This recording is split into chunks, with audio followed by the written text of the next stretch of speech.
So this is just going to be a real quick vlog explaining something that I've been looking into a lot lately, and I find it pretty interesting. You probably won't find it pretty interesting. You're probably pretty bored by this, but at this point, if you're watching it, you've invested the time already. You might as well finish listening to it.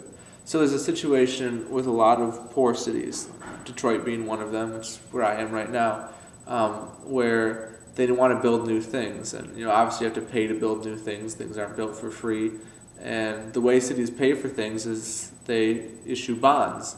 Basically, what a bond is, it's a loan that you give the government with the promise of them paying interest later on. It's usually viewed as a lot safer than investing in stocks because it's most of the time guaranteed to do well, especially if you invest in high-quality bonds.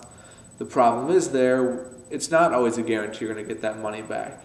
You rely on the city or the municipalities to pay you back, and you rely on the trust you have for the level of credit that they're able to provide for you. Now, that's where the problem comes in.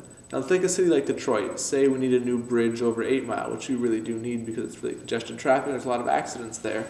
Now, the way we would do that is we'd issue a bond. But the problem with that is that people don't trust the city to pay them back, which makes sense because they have a history of not paying people back. There's these private companies that get together and they analyze what the likelihood of someone paying you back, and essentially Detroit's been classified as junk bonds, or something that you have to be pretty dumb to invest in.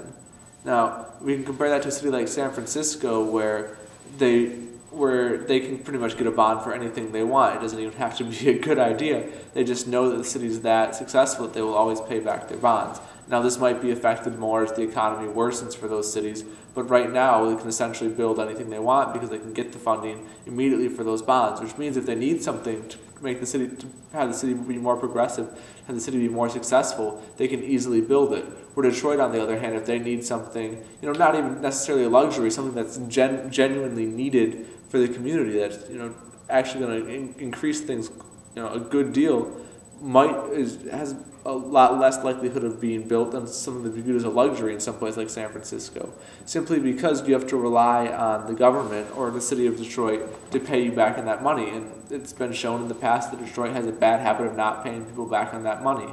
Now, this means we can't build a couple things. This means San Francisco can build more things, but what does that mean in the long run? Well, say there's a bridge that connected a neighborhood to the suburbs or connected the neighborhood to the business district, and that bridge was essential for the survival of that community or that neighborhood.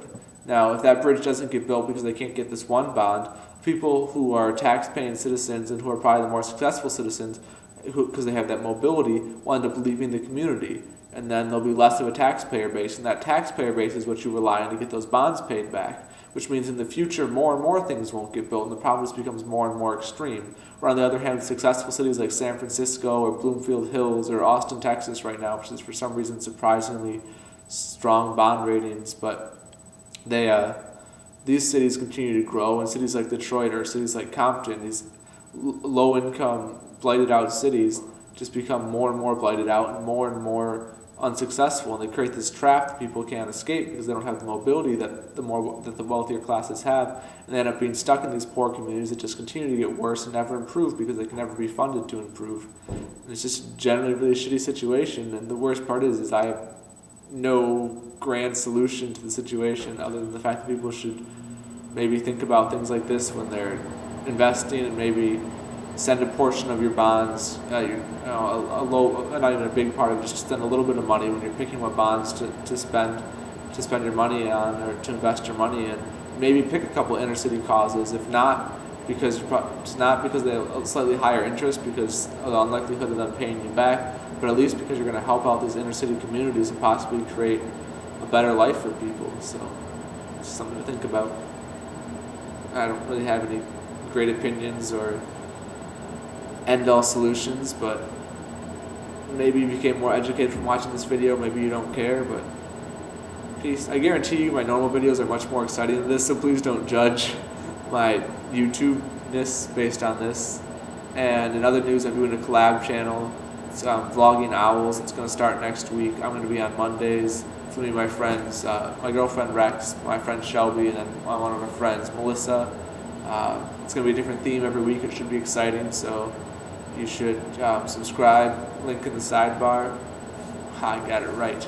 In your face, John and Hank Green. Yeah, peace.